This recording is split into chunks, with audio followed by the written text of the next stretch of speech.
And we are live. Welcome to the Redbird Redzone podcast. My name is Will. You can find me on Twitter at LiveOnThatSwing. Joining me today, I've got my two lovely co-hosts. Why don't you two introduce yourselves? Yo, yo, yo. Welcome back. My name is Mac. You can find me on Twitter at AZSportsFiend.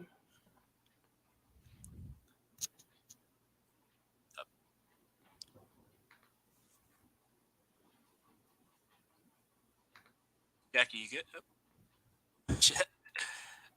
Well, looks like we have some technical difficulties right off the bat, but that's okay. We'll wait for Jackie to hop back in, but this is going to be a new format here for us at the Redbird Red Zone. So we're excited to be here, kind of break down a little bit of the draft, kind of talk about what's going on moving forward with the Cardinals. So thank you guys all for being here. Let's get started with some. Let's get started with some draft grades. Oh, here we go. F's There we across go. the boards. Me. No. No. No, I'm saying. I said. Let's get started with some draft grades. F's across the board. Just Will on his bullshit again. Introduce yourself, Jackie. I don't think any of us caught that. Okay, no, so my name is Jackie. You can find me on Twitter at JSanDiego. Welcome to the new setup here. You actually get to see our ugly ass faces. Except for me. Except for Will. And proof that we drink beer on show, so there you go. And we know how to drink beer on shows. We don't cut balls. Speaking of drafts, what are we sipping on tonight? Hey, I gotta watch that figure. My 6-month countdown to the wedding started, so I got 3 Coors Lights in front of me. Let's get it. Let's go. Right now I got a little vodka seltzer, and then I'm gonna chase that with a Golden Monkey Belgian triple IPA. Woo! Fancy. Ooh. Mommy Jackie trying to get fucked up. Look at my cute hello. koozie. It's a little life jacket. Hello to everybody in the chat. We are here to talk about the Arizona Cardinals draft. What was your guys' initial reaction when pick number 3 comes up and you hear right away the Arizona Cardinals have made a trade with the Houston Texans? I'll let you go first, Jackie. Well, when I heard made a trade, I thought, okay, yes, this is what we wanted. It's happening. With the Houston Texans, I thought, what the fuck are we doing? Then going from pick 3 to pick 12, instant rage. And then hearing that we're getting a future, or the Texans first round 2024 pick, I thought, all right, perfect, worth it. Someone worth a fuck might be down the line at 12, so I'm okay because I know the Texans are probably going to suck. We're probably going to suck. So that's like 2 top 5 picks next year. I was in a state of rage, and Mac knows this because I actually called Mac. I called Mac. Yeah, I'm chilling out back. I get a phone call. I'm like, Will? Okay, this is gonna be interesting. He's like, what the fuck is going on? I'm like, damn, okay, calm down. It's okay. I wasn't happy. I was pissed because I see, we made a trade with the Houston Texans. I know in my heart of hearts, hey, they've got a mid-first. So I'm thinking to myself, okay, we're on some Kime bullshit where we try to get too cute. We get like a 3rd and a 4th. And I'm just pissed because I see Will Anderson there on the board, and I know deep down that he would be great for this franchise. And then I actually read the trade, and I'm like, I think we got fleeced, but it's okay.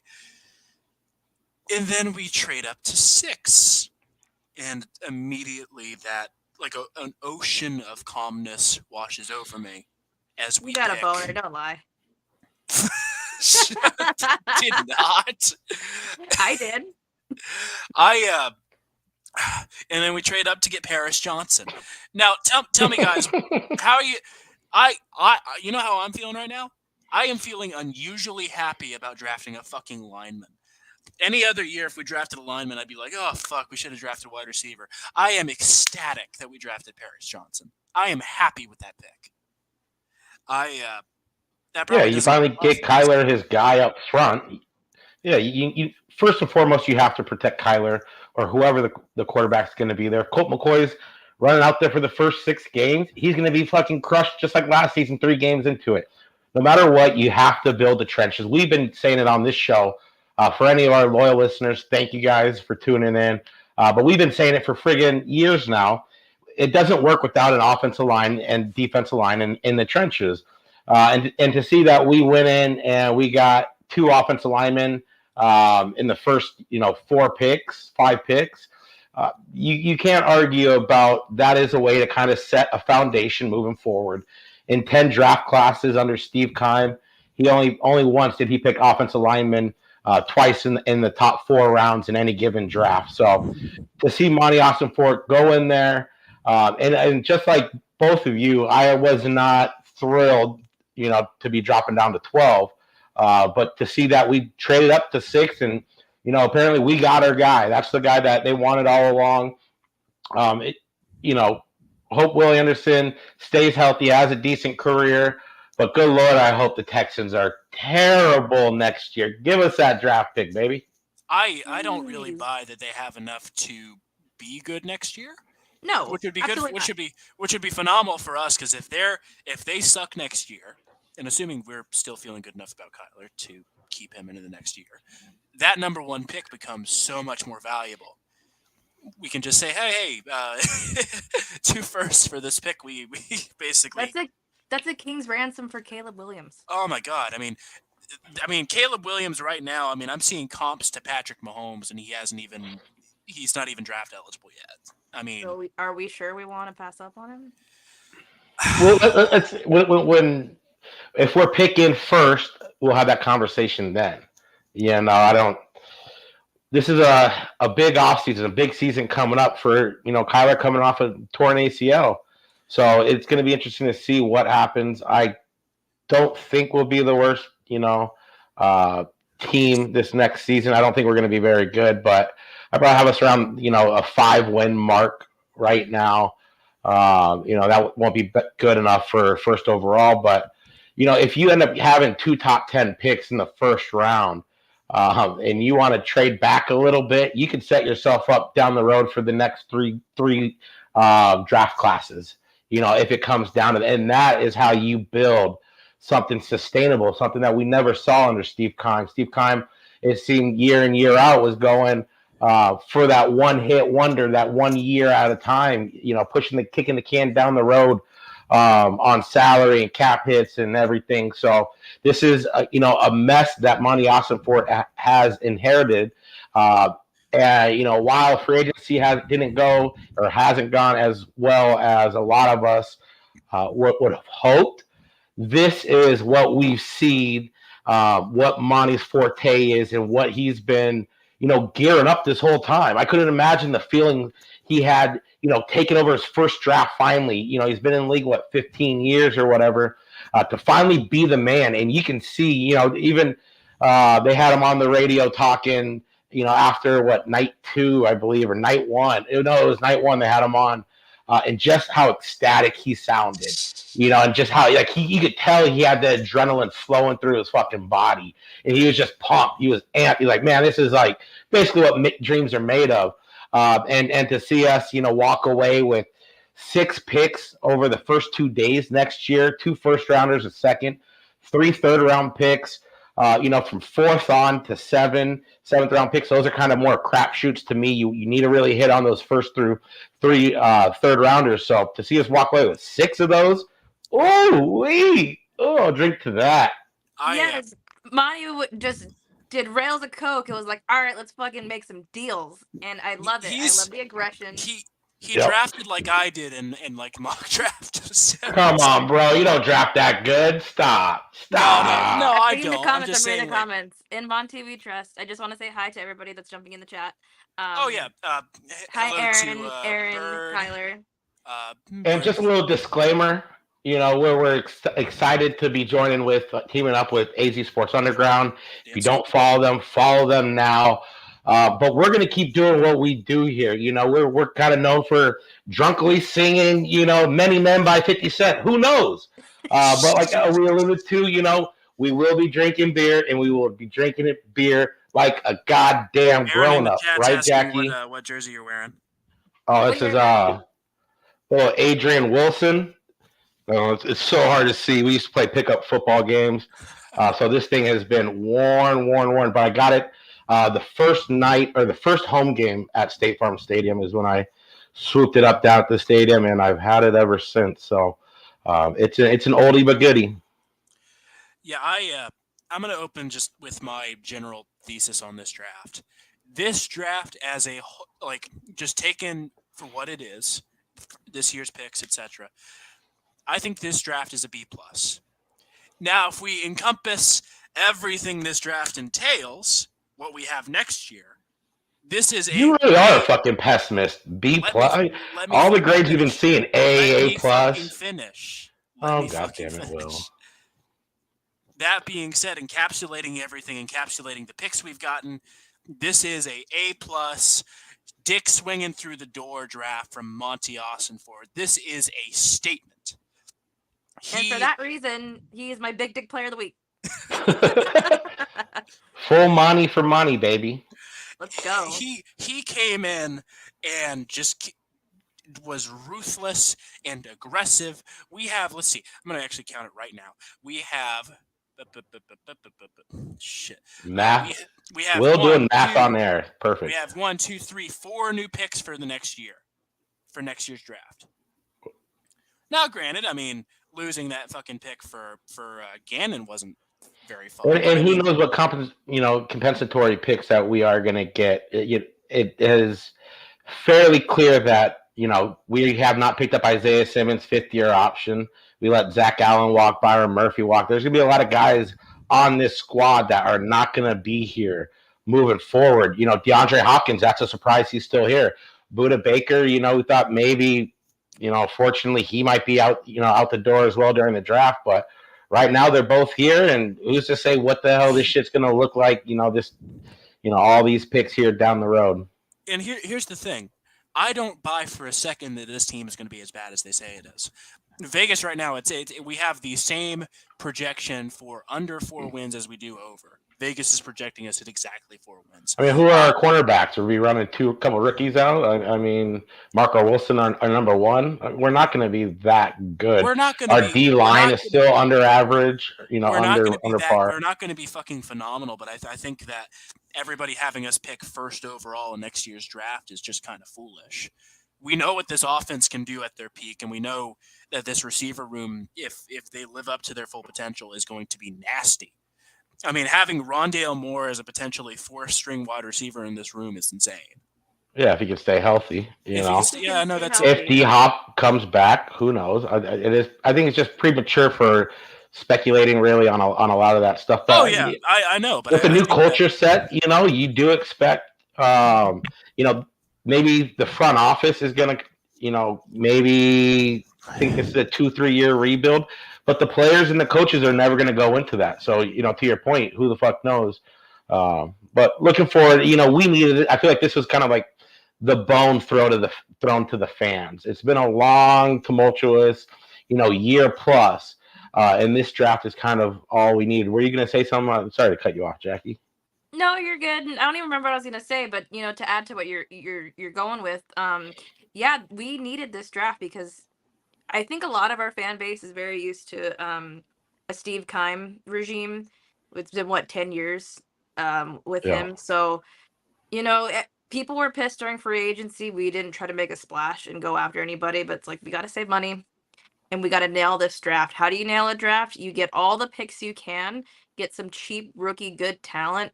This, as optimistic as I want to be like Will, I'm looking at this season like a whole season of preseason. Get these guys in, get their feet wet, get them very, meaningful reps. So that way 2024 comes around, nail the draft again, set ourselves up for the future, and then really, come to fucking play. We don't know what Kyler is going to be like this year. So or when he's coming back. Yeah, there's no point in being competitive. But I really like that we've addressed the line for him. Got a guy that he was really psyched on, and it just shows that this regime is really doubling down on him. Yeah, and to your point, there's no need to go and overpay guys, and they haven't done that for agency. 1-2 year deals max. This is the season where you actually lay the foundation down with the type of character guys. You hear Gannon speak or Monty speak. They talk about how all these guys, and I hate the word fucking character, But when you're starting a new culture and a new reset, you have to have, some sort of stability. Guys who buy in. These are all guys who've played a lot of games, who seem are like 3 4 year starters, smart guys, captains. So excited for that. But to your point, yeah, there's no need to go in and pay someone 4 years, get stuck with another cap hit if he doesn't pan out. This is the year where you just need to bring in the guys, the exact mental fortitude guys that you have been around, or who kind of, who have earned that from you. Bring them in here and have them all buy in. This is the year where you just all buy in, set that foundation, let that settle, and then kind of go from there. It's still a full off season ahead of us, so who knows, what's going to happen. We still don't have a center right now, it looks like. That's definitely a position in need that will be addressed. I expect us to add more cornerbacks as well. What were you going to say, Will? Can I tell you what I really like about this draft? No. Yeah, go ahead. every single guy we drafted, aside from I think Clayton Tune, was from a Power 5 conference. See, it feels like every fucking year under Keim, we get so cute. Oh, we're gonna get a guy from Colorado. We're gonna get a guy from Colorado. Actually, no. I'm looking at last year's draft now. The first 3 picks we had, none of them were Power 5 conferences. I'm pretty sure Cincinnati's the American Conference or whatever. I mean, you've got 4 guys. Cincinnati's still a pretty good school. I mean, they were in the semifinals. But we're not drafting people because they liked the Cardinals when they were 4. Yeah, no, we're not. I mean, we have gone from drafting guys who were good and bad, good at bad schools, to a fully Power 5 draft, and I think that is sexy as fuck. I love that shit. We are not getting overly cute with this draft. We are purely conventional, and I think that shit rules. Is there somebody that? Yeah, it's exactly what I was gonna say. You read my mind. Look at that. I'll drink because I saw this comment and I'm like, that that guy from Stanford, he might be a steal if he could stay healthy. Yeah. I will just say this about him. I don't know how to. I don't want to be too strong, but in 5 seasons at Stanford, only once did he have more than 26 catches. So I'm going to be one to. I need to see it before believing it. The injury history scared me out. That's what scared me off of Rondell when I did my projections or my top 10 wide receivers. I think it was top 7. I left Rondell out just because you don't play in 3 of your 4 seasons enough, game film and to put up actual numbers. It's a little bit worrisome. He jumps off the charts, though. His relative athletic score is in the 96th percentile of all wide receivers. He's elusive off the line of scrimmage. Great route runner. Had 11 TDs in 36 games. Michael Wilson did for Stanford. So that's pretty productive right there when you're averaging almost a TD every 3 games. It's just the injury history with him that scares me. So I need to see it. But I mean, he does have that upside. People love him. So I will, fall back and I will, eat my words gladly.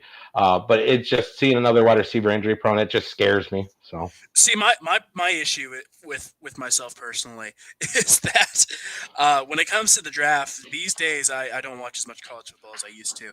So I get hyper invested onto like 2 or 3 prospects. Come on, dog, you're in college. That's all I did in college. These are your peers, Will. But I mean, my school doesn't have a college football team, so.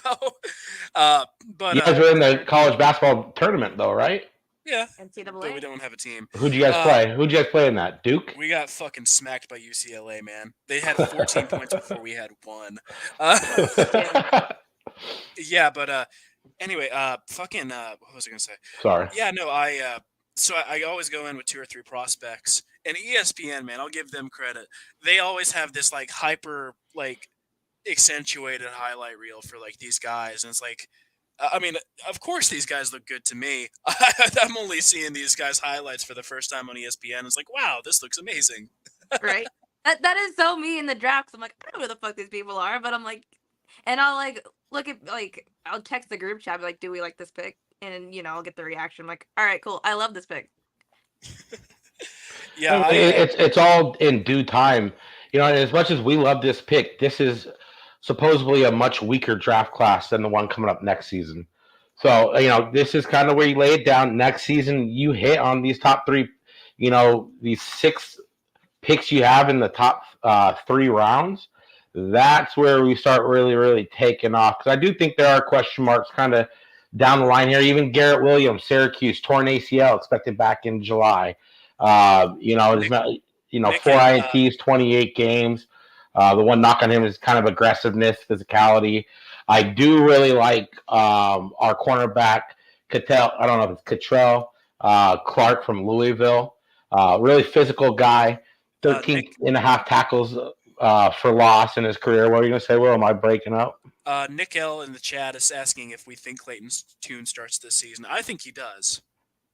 I think maybe forced because of injury. That's the only way. If Arizona is smart, here's what I do if I'm Monty Austin Ford and I'm Jonathan Gannon. Tell me what you would do if Monty was smart, please. Please enlighten us, Will. What would Monty do if he's smart? I need to fucking hear this. I need it. Tell me. Tell me what would Monty do if he's smart, Will. Please.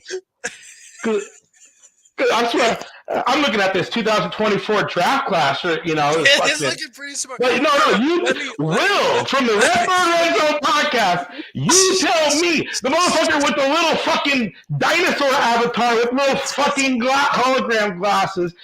You tell me what you would do, Will. Please enlighten me. Sorry. Well, if you're gonna yell at me, I'm not gonna tell you. Hey, I'm on my 3rd beer, so we're just getting started here, baby. We're just warming up, people. This is us all the time. If I am Jonathan Gannon, I start Clayton Tune week 1. I try to. Do you guys remember Michael Carter Williams? I'm done. I can't. I'm out of here. No, I don't remember. Michael Carter Williams, yes, the fucking dude who couldn't stay healthy from the Sixers. What about him? So I think it was like 2012, 2013, Sixers fully embraced the tank. They're like, how old were you in 2012, 2013? Let's just get this out of the way right now. 11. Okay, go on. So in 2012, 2013, Sixers are like, look, we are not going to get anywhere in the East if we just embrace mediocrity and just stay the course. So what we're going to do is we're going to get the most that we can out of our guys. We are going to overplay these guys who on any other team would be bench warmers. And we are going to get the most value we can out of them through trades. And they drafted Michael Carter Williams that year. And Michael Carter Williams is their starter. Day 1 against the Heat. And I think this was after the Heat had just won the NBA title. So he plays game 1 against the Heat. He drops like a 50 piece on a LeBron James, D Wade, Chris Bosh Heat. And everybody is so certain he's Rookie of the Year. And he has a great season. He would never match that again. And they get like a fuck ton of draft picks for Michael Carter Williams off of that 1 year, and Michael Carter Williams never produces again. So I think what the Arizona Cardinals should do is they should start Clayton Tune, get every little bit of value out of them they can, and then just trade him away midseason to a quarterback. Hey, don't laugh. I love it. You love it? We're talking. Michael Carter Williams was the number 1 overall pick. We're talking about the number 139. Was not the number 1 pick. Was he? Michael Carter Williams? I don't think he was. I thought he was. He was the potato. Let's do it. 11th. Okay. Worst comes to worst, we suck ass and we get the number 1 overall pick in 2024. I will say, shout out to Free Mind. He said Tune can run a similar offense to Kyler. Yes, I noticed that as well. As evidenced by Tune leading the Houston Cougars in rushing yards last season with 550. He's not super, athletic, mobile, but he can play that read zone a little bit. I think if you start Colt McCoy week 1 and you let this guy, I would not force him week 1 right in there. I don't know how much you would lose locker room respect. Someone like who has so many career starts under his belt is Colt McCoy. For some guy who's just learning the NFL process and everything. But if Kyler's out for half a season, let's say he's out the first 8 games, I am not putting money down that Colt McCoy would stay healthy for 8 games. Garrett, that's just, to me, that's off the table. He's a guy who will give you 3-4 starts, and if you don't have a really good offensive line, you're going to be going on to the next guy.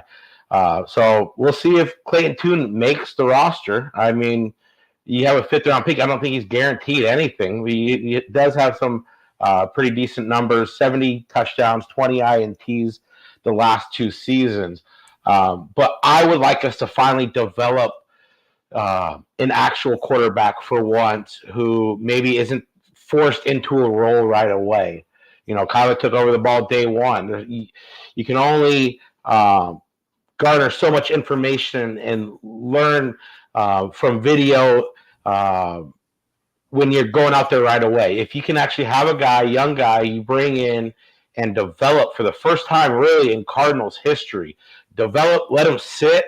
Who knows where we'll be in a couple years, but his throwing motion, I don't know if you guys noticed, it kind of reminded me of Phillip Rivers. So that's just kind of, who he kind of reminded me of, just seeing the few videos I saw. But it's an interesting name. What did you think of that pick, Jackie? I thought it was really high to take a quarterback. I figured that's what a lot of people say. It's a wasted fucking garbage pick. Like, I don't There's no such thing as a wasted pick in the 5th round. You kidding me? I expected a quarterback round 6 or 7, just because why not? But given the circumstance, that's when a lot of quarterbacks started to fly off the board. So I think it was kind of a panic decision.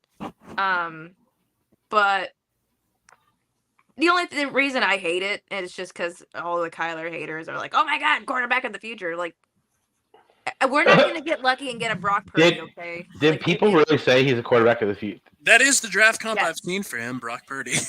Yes, and everyone's like, "Oh, it's our Brock Purdy." No, it's not. Stop it. No, yeah, that's. I think I've seen 2 comps for him. I've seen Brock Purdy and I've seen Garoppolo. I mean, it's hard to put a value on teams like Houston, who are basically the air raid. It's basically like a Texas Tech. A lot of guys put up a lot of great numbers over the decades with Houston and Texas. Goddamn, I'm getting a little fucking burpy over here with all these Coors Lights. But it's kind of a wait. To me, it's just a wait and see. I don't think he's any more than right now a camp body coming in. And to Nick's point, hopefully he can beat out a David Blau.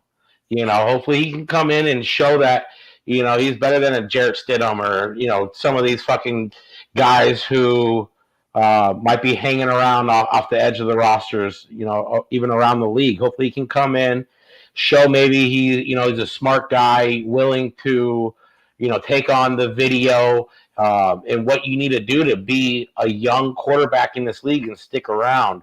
I wouldn't put more stock in that, than what it is. He's a 5th-round guy for a reason. The Brock Purdy's only come around once in a fucking long while. So I would hold off on that. But to the point, he has ran a similar system and can kind of do some of the things that, we have seen from Kyler in the first couple of years system-wise. This whole new system coming up is going to be brand new.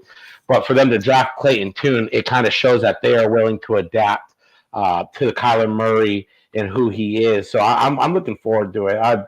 I can't wait for football just to get here. I don't care if we're going to be good, bad.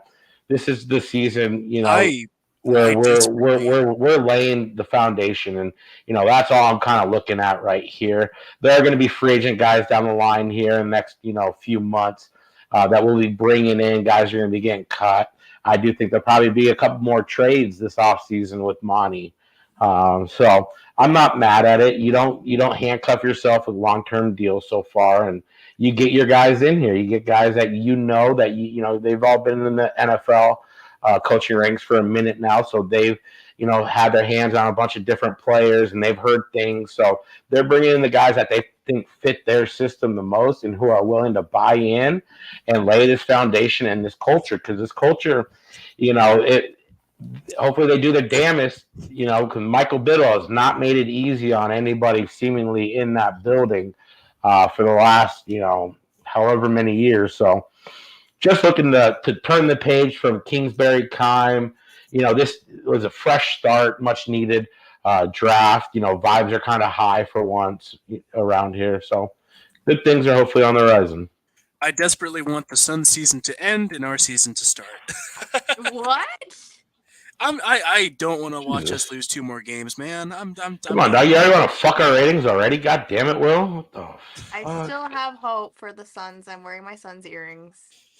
I know. Hey, let's go. Friday, big game. I do really like our last pick, 6th round, 213 overall, Dante Stills. Ended up having 53 tackles for loss in his career, 25 sacks. He's played all 3 positions on the line. Might be a little bit better suited on the outside, but that's to be determined. I do think that there is something there as a very late round pick. I believe that he started from his freshman year.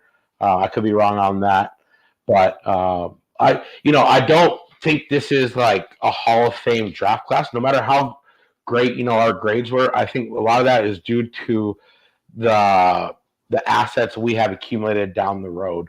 I think this is a very good building block draft from us, but 2024 draft class is supposed to be much better. So that is the one that I am eyeing the most moving forward. Who knows if John Gaines is going to play? I think he's going to come in, and I love hearing Monty say the best 5 are going to start. I don't give a fuck. Young, old, whatever. And I'm not one. I've seen people get mad that we drafted a right tackle, at 6 or a left tackle. Who knows? A tackle in general. Isn't the whole thing with Kelvin Beachum is not going to be here. He's hanging on. Death's doorstep in the NFL anyways here in the next couple of years. I think he's coming, done a hell of a job stopgap over the last 3 seasons, but his prime is certainly behind him. Isn't one of the pros with Harris Johnson that he's like really versatile and he's like You can play anywhere. Yeah. And maybe as a rookie you want to do that, but do you want him to develop habits at guard when he's a top 6 pick? Top 6 pick, you want that guy to be your tackle of the future. But, if he comes in and earns a job at guard off the bat and Kelvin Beachum and DJ Humphries are better on the tackles, then so be it. But as long as they have a plan with him, and, I've seen a lot of people say heading in prior to the draft, Cardinals have no plan. There's no direction. I think the draft shown that there is actually a true diehard, plan in place with Monty Austin for it. So as long as they have a plan with Paris Johnson and they don't make it a Josh Jones type of, and who knows, maybe Josh Jones comes in and takes the job at right tackle or left tackle. Highly doubt at left tackle, but that's probably where he's best at. But there are a lot of options now here where it didn't really seem to be the case, especially last season. Last season was brutal. So just glad to see that they added a couple of O-linemen, top 4 rounds. I am admittedly a little sad we didn't get a center or a running back. I think not addressing those needs was kind of curious. I thought we were going to get Luke Wepler at some point, and really shocked that we didn't because he fell really low. There must be When some we did huge mock red drafts, flags. He was like 2nd, 3rd round pick. There has to be some huge red flags for, all the fans and media and experts to be mocking him, top 2, top 3 rounds. And for him to drop to the 5th, 6th round, that was shocking. So who knows what the red flags were, but it does show that all 32 teams had a grade probably not as high as a lot of people did. And there's, medicals, there's, background that we just don't know of. So Short arms, Arms, there you go. Yeah. Always need a good arm, There's a joke. There was a joke there, but Speaking of, I'm just gonna go get up and get a beer. Speaking of massive draft falls, Andre Carter, holy shit, dude went from being a consensus late first, second rounder in like February and March to going undrafted. Holy shit, that Senior Bowl footage and just everything about his physicals just absolutely ruined him. One of the worst showings I've ever seen for like the pre-draft process. Oh my god. I mean, it happens every year, and who knows what the medicals were there. Well, no, I mean it wasn't even the medicals for Carter. It was just that his like Who are you combine. talking about? Andre Carter, the Okay. guy from Army. Uh, Well, Okay. he has to fulfill his Army commitment. oh So- yeah, for sure. But I mean before that, before his combines and pro days, he was consistently charting like late first, early second. I know I took him in a mock draft for like my second pick, and then realizing after the fact that he has those commitments. But yeah, go on, go off. It's just. And I will say, I think John Gaines has only started, 2 games at center in his career. So I know a lot of people think that he might be the guy. I would lean veteran more than like a rookie first rounder who started all 13 games last season at right guard to rather be our center of the future. But those are going to be some pressing needs moving forward, kind of filling out some roster spots with veteran type of guys, because I don't think we're running out there cornerback what we have right now on the roster as well. So there's a lot of moves to be made that, coming up here in the future. Sorry, I just saw a comment in the chat. We did get some undrafted free agents, and somebody asked, I believe it was Nick, if you guys think any of them will make the 53-man roster. I don't know enough about any of them. I'm sorry. Neither do I. Sorry. If they do, it would be a special teams guy, I would like to think. Maybe Our running back depth is bad enough that I think that kid from TCU could make it. Yeah, and running back is just not a premium position, so I'm not worried about that as much. Everyone wants a running back there, but this. I could easily see Corey Clement not making the final 53. Oh, I mean, he was added midway through last season. Yeah, for sure. We still have Keontae Ingram. We're gonna see a bigger role in Keontae Ingram. Exactly. Yeah, I'm fine with it. James Conner. That in retrospect, that's not a very great deal. You're paying this guy $6-7 million, and he's not an every down back. He's just not. He's more of a third down red zone guy. So they inherited this roster. They're gonna fucking play these guys, and then when their time is up, they're not gonna bring them back. I mean, they're just that's the way you have to do it. You shed what you have. I mean, they look at probably James Conner like he's a serviceable NFL running back, so they probably won't cut ties with him necessarily, considering what the cap hit would probably be. But this year right here, I wouldn't read too much into a lot of that stuff. Yeah, no, I think that choosing a Pac-12 kid over like a Big Ten lineman's kind of a interesting choice, but And I wouldn't read too much into that either, because I know everything we're seeing is John Gaines is like a hell of a smart guy. He still has some work to do to be able to probably be a starter in the NFL, but he's projected to possibly be a solid backup. So. That's really all you can really ask for in a 4th round pick. Because, let's go back to Kyler Murray's fucking draft class. I believe PFF gave us a fucking A in that draft. Christ. And the only one remaining is Kyler Murray. That whole fucking draft class. So I'm not going to sit here fucking, I think it's kind of arbitrary to argue about 4th round picks. I just think it's,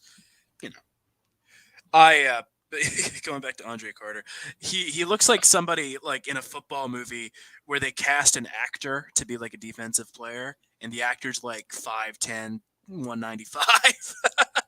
That's so funny because I can totally picture that, and it's very true. It's just so funny because oh man, sorry, his whole saga is just fascinating. That's like your B-list straight to DVD football movie actor. called like Underdogs or something. Like just And it's about Jesus. yeah. Has some kind of Christian message to it. But I mean, overall, I am very satisfied with this draft class. You guys know me. If I'm ever optimistic about something, that means it's going to be awful.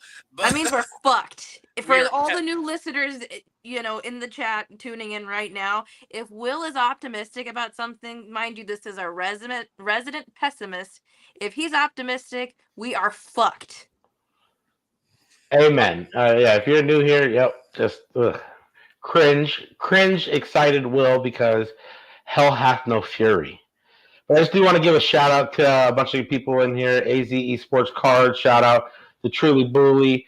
That's Aaron. Bully. That's my boy. Is that the same Aaron as Aaron Van Buren? No. Aaron Van Buren's different. The Truly Bully has Okay. been I on our apologize. pod. See, okay. I smoke way too much weed to remember this stuff when we take a month off. But shout out to both of you guys. Shout out, did I say Bird's Eye View? See, my brain's fried. Free Mind, what up, though? Nick L, what up, though? Jacqueline Sam D, oh, that's you. That's me, Okay. duh. AJ, shout out. Appreciate you guys. And this is going to be the first of many episodes. We're just still trying to iron down. Yeah. So if you guys have any recommendations, I feel like we are kind of a podcast that does like to bring fans on, get their point of view. So if anyone does, in the future wants to jump on and, tell us their story, how they became Cardinal fans. Talk some shit. Yeah. We talk shit. Call me an idiot. We do that. Yeah, talk shit, drink. Yeah. Talk Cardinals, and that's kind of what we want to do. We kind of wanted to have like a bar room feel almost, where you're meeting somebody after work and you're just bullshitting about the Cardinals. This is our team that we've loved and grown up with. I've had, I'm born and raised in Phoenix, Arizona. 36 years. Remember going to ASU Stadium to watch Cardinal games because Cardinals were blacked out every home game unless they were sold out, and they were only sold out when the Cowboys or maybe San Fran were in town. Yeah. Listen on the radio because that's all we exactly. Yep. So we just appreciate you guys all jumping on here, and we want to show love to all of you guys, and if you don't mind hitting that like and subscribe if you haven't already. I don't know how it all works now since we've moved off of Discord, but yeah, no, we're just excited to kind of get this journey going, and thank you guys for being here. I think this is episode probably 70, Will, of the Redbird Redzone, but it's 71, 69, whatever, 420. Yeah. Hey, 420. Hey, if we're at 420, we're doing something good, or we have horrible lives and we have nothing else better to go on, and we've just been here for 10. Actually, 420 would be about 30 years, so that would be tough to wait around for. But we love you guys. Shout out to you, and hopefully tell your friends. And it's a little bit different of a podcast. We don't give a fuck. So I want to read out the schedule for next year. I want you guys to tell me right now how you're feeling about it. They don't have dates already, right? Don't have dates, but we know who we're playing. The 11th. We will know. We'll know by the 11th. So we are playing Washington in Washington. I will be there. I would like to think we could win, but go on. This is still premature. But I will be there, so we will win. You will be there, and have you ever been to a Commander game? No, because I don't want to sit and get fucking poop burst pipes shit all over me. What the fuck's that mean? And fuck Dan Snyder. Is that right next to the ocean or something, or what? Why was there poop? No, he's just cheap. Terrible stadium. They had pipes burst on fans. Oh. Okay. I will bring a poncho.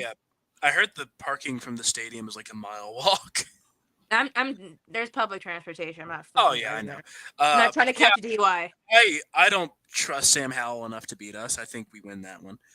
We play Pittsburgh in Pittsburgh. Ooh. I could go to that game, but I don't want to.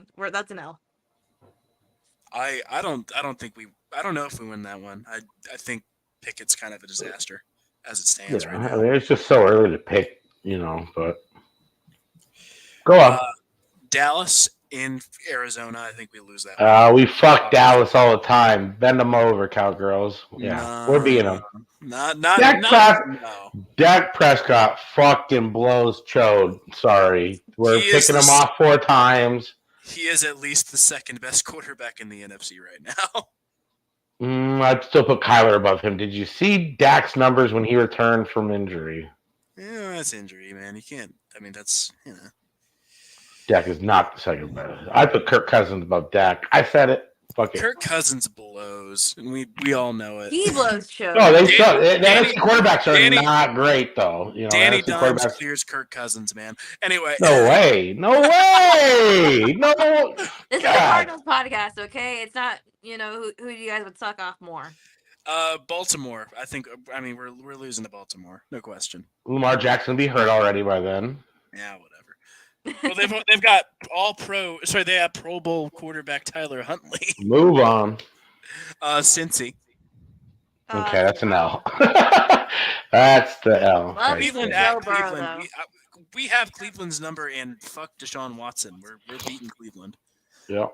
Okay. Philly in Philly. We're losing to Philly. We're losing to Philly. I will Atlanta- also not go to that Hey, game. can I just say, fuck Philadelphia fans? Those guys are the fucking Leave Charmin it soft alone. motherfuckers of the NFL fan base. I swear to God. Philly fans. The Philly fans. No, dude, honestly, they hate that we hired Jonathan Gannon. Like, they literally were mocking Cardinals fans for, the hiring of Jonathan Gannon. And now they act like this whole fucking, calling him, week of the NFC Championship game, little fucking conversation is, I don't know. They just, fuck that fan base. No, Eagles, like Philadelphia sports fans are the most fun fans in sports, man. I love Philly sports fans. I do too, actually, but still, I'm not here for the Gannon slander. Get over it. Yeah. Atlanta at home. I think we beat Atlanta. Okay. Chicago in Chicago. I think we beat Chicago. Houston in Houston. I think we beat Houston. Damn. So you got us at like 8 wins, Will, or what? Let's see. 1, 2, 3, 4, 5, 6. Got us at 6. Okay. Okay. Well, what else we got going on? Well, no one has talked about it yet. Uh-oh. But how about those new uniforms? What do you think? I'm You hated warming, them. Don't you fucking lie. You were like, these are terrible. I'm warming up Get to him a him, little. Jackie. I'm warming up to him a little. Seeing them on that stage, it's like these are okay. I think they will grow a little bit more. I mean, I do like the white. I do just wish they had the AZ flag on it. That's really the only true bummer. I know a lot of people hated the red, Arizona, how big it was. But you said that was your favorite, right? I love the red. I have a red one on the way. That is my Mother's Day gift to me. Nice. Is that I'm the the one minority. the link that I sent you? Was that the link I sent you? Yes, thank you for that. Shout out to Will for sending me a link for a cheap jersey. Yes, I like the red. I love the fact that the Arizona is really big, loud and proud. See, I think it's too big. I think No. It reminds me of Sooners, how like Oklahoma has that on there. But I mean, that's okay, Boomer Sooner. This is Kyler's team. That's Kyler's school. So I love it. I love the new uniforms. In my honest opinion, because the state of the team right now, with all the bullshit that we've been dealing with, like in the media with Bidwell and everybody, they were set up for failure. Like everyone was gonna hate it no matter what. I think if the team was in a better position, where we were winning games and out of the headlines, they would have been well received. because this was the only thing fans had to look forward to at that point. Yeah. I mean, what kind of disappointing that they're all, one color off. They're all either white, red, or black. So there's no. I mean, it's kind of, I don't know, feels a little old timey a little bit. I mean, the black and red just kind of remind me of like the color rush, except for that Arizona front. But those are the ones I like the least. Yeah, I wasn't really feeling the black. I think Nike has just a. And I don't know how much it is on the Cardinals. I think it's probably Nike. Yeah, no, I mean, I don't. If they Like, forced the with the state NBA flag on there, I'm sure Nike would have conceded. with the NBA at least, I look at like Nike jerseys and they just all look so homogenous. Like unless you just love the player, I can't see somebody buying a Mitchell and Ness 15 years down the line of any current modern day Nike jersey. That's just Jackie, standard. whose jersey did you get? Kyler. Woo! Smart. Because I'm like, Who would be the next player? Buddha might be gone. Who would be my next player? Or just like us, who do we think? Who would in the chats? If you are getting a jersey, who would be the jersey that you get if it's not a Kyler jersey? I'm interested to hear. Caleb Williams, whoop whoop. Oh god, Shut the fuck up. out of here. This fucking guy. That's a good question, though. I don't know. I'd probably say fuck it and probably get like a DeAndre Hopkins jersey. Well, shit. I mean, fuck Paris Johnson. Let's go. We got at least 4 years. That motherfucker. Let's go. PJ. I'm so hyped on him. I love that pick. Yeah. Everything I learned about him, I love. I am so excited to have him on the team. Yeah.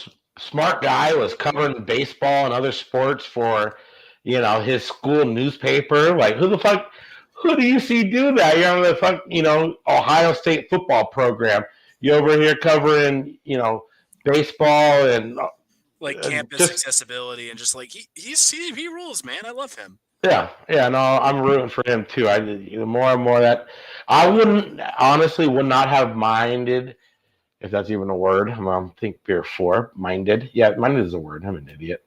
I wouldn't have minded us picking him at 3rd overall, but to be able to get that much more value for trading back 3 spots, it's just, I wish there were more people like Will telling Monty Ossenfort, what would it take to be a smart GM, but... Shut the fuck up. You know what I mean? So everybody, follow Will on Twitter, like and subscribe for more GM tips.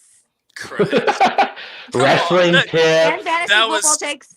Yeah. That was not supposed to be backhanded or whatever. I'm just... No, I know. It was just tongue-in-cheek kind of, but...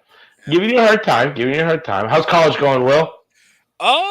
Well, I think I might have just narrowly missed Dean's list, so I'm a little sad. I thought you were going to say married. I was like, God damn, looks like it's going on. I was going to be offended I didn't get invited to the wedding. Got me a new girl, so that's going nice. Nice. Shout out, girl. Yeah, no, she's lovely. I just got done with sophomore year, so it's nice. Nice, very nice. How you doing, Jackie? How's life? How's the baby? Baby's good. How old is she now? She's 16 months. Jesus, that is insane. She says poop, and it's fucking hilarious to me. I'm her favorite person, so my ego is just fucking huge. But yeah, hopefully, we don't trade D-Hop because now she fits into her little D-Hop jersey. Nice. Hey, what shirt are you wearing, Jackie? Because that's got that Arizona kind of big on there, like. Arizona Cardinals. That's why I liked the red jersey. Nice. Oh, you already had that shirt before that jersey's dropped? Huh? You already had that shirt before the jersey's dropped? Yes, I did. There you go. That's on point. It almost, perfect. Yep. There you go. I will have my new jersey, wearing it loud and proud. But yeah, life is fucking sweet. I'm excited about the draft. I feel like we have a future to look forward to finally. I like the vision where the team's going. No complaints. Yeah, it's going to be it's not going to happen all at once. It's going to be a patient, it's going to be a process. Yes. But this is something that we have never seen as Cardinal fans. We went from, Steve Keim, from Rod Graves, and there was a lot of that time. It was a lot of trying to win now. And it seems like there's a little bit of grace here to where that's not going to be the case. Monty Ossenfort's willing to, he's been given, the power to break it down and build it back up. So it's going to be hard over these it was hard hearing Zach Allen go somewhere. Yes. Byron Murphy go somewhere. You don't want these guys to draft them, develop them, and have career years like Zach Allen did last year, and then just see him go somewhere else. Like, it's tough, it's hard, but these guys weren't part of that regime.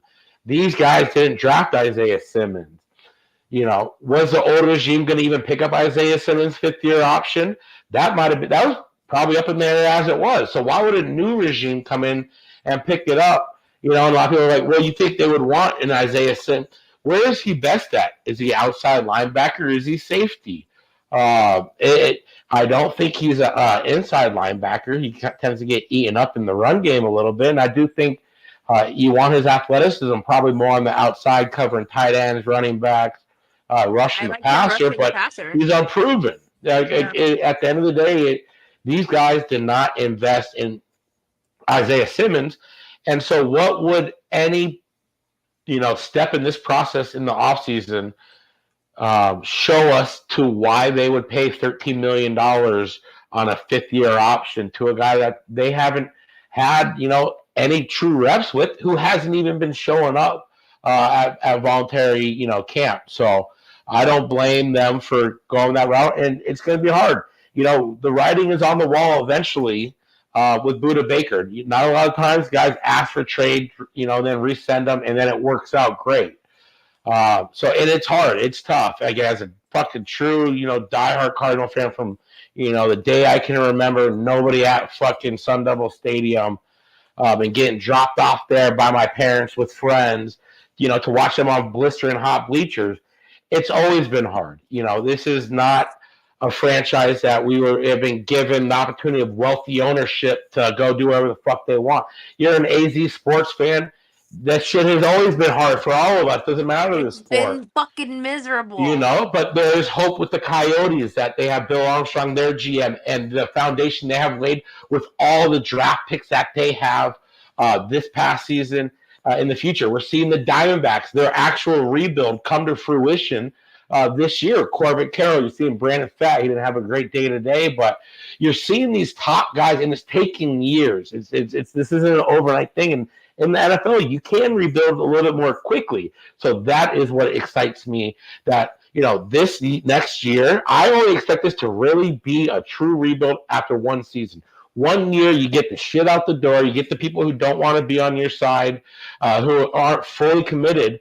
And then within that next year, you're going to have so many more draft picks, so many more free agents, because this is a great time for Monty Austin-Fort to come in here and Jonathan Gannon, because nearly 50% of our guys heading into the offseason were free agents. So they have a blank fucking canvas. And a lot of those 30 guys that were remaining under contract are big names. And we're just, it's going to be hard if D-Hop gets traded, or especially Buda gets traded. And, what are they going to do with Zaven? See how he does. Isaiah Simmons. It's a process, and I just want people to be patient and give them the benefit of the doubt, because, the draft shows that Monty does have a plan, and that was the biggest thing I think with a lot of people, that they don't have a plan. So, I think that if either D-Hop or Buda gets moved, it's probably at the trade deadline. I can't see it happening any sooner than that. I don't want it to see it happen. There's just not, especially with Buda. I don't feel like they would move Buda at the trade deadline. Yeah. If we're gonna move someone, it's gonna be Hop, and it's gonna be because a playoff team is down a wide receiver for the year, and they're gonna give us a king's ransom for him. But I hope he stays. I really hope he stays. Trade deadlines are just weird in the NFL, though. Like, it happens week 11 or something. Like, teams don't get a lot of time to. Is it October? November, some shit like that. Yeah, it's just hard for teams to acclimate these guys, I feel like. So I don't know how much the team would. I saw someone bring it up that D-Hop might be the best value. I don't believe so. I think we'll see how it plays out. But I think once training camp comes, preseason comes, injuries will hit, and I think that's when teams will get desperate. But we'll see.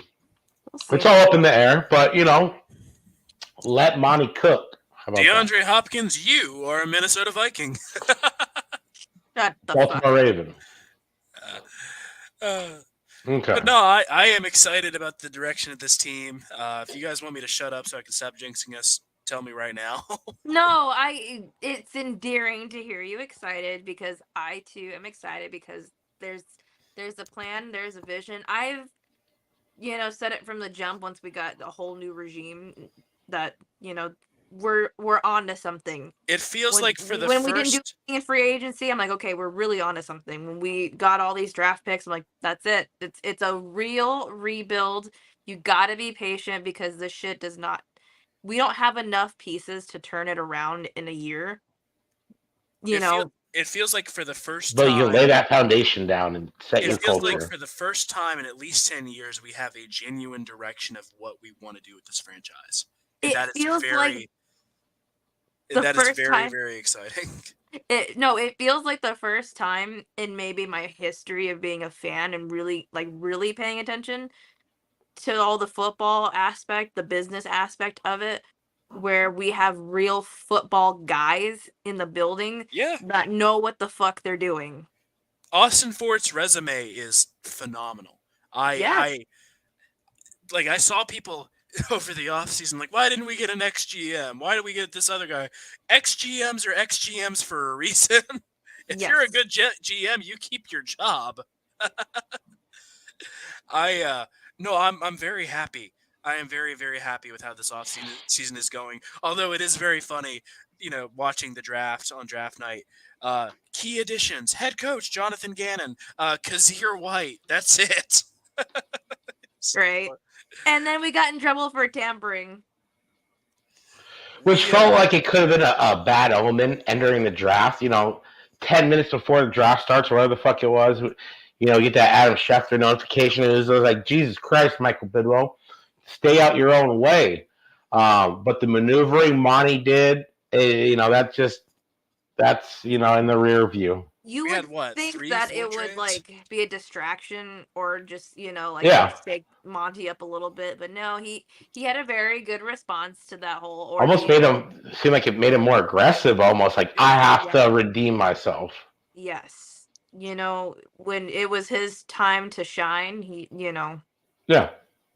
And that's what he was known for. We all, his one forte coming in as the GM of the Cardinals is that, he's been a scout. He's been in that area of expertise, and coming from a couple franchises to where they, seem to try to build the interior, the O-line, kind of how football is meant to be played.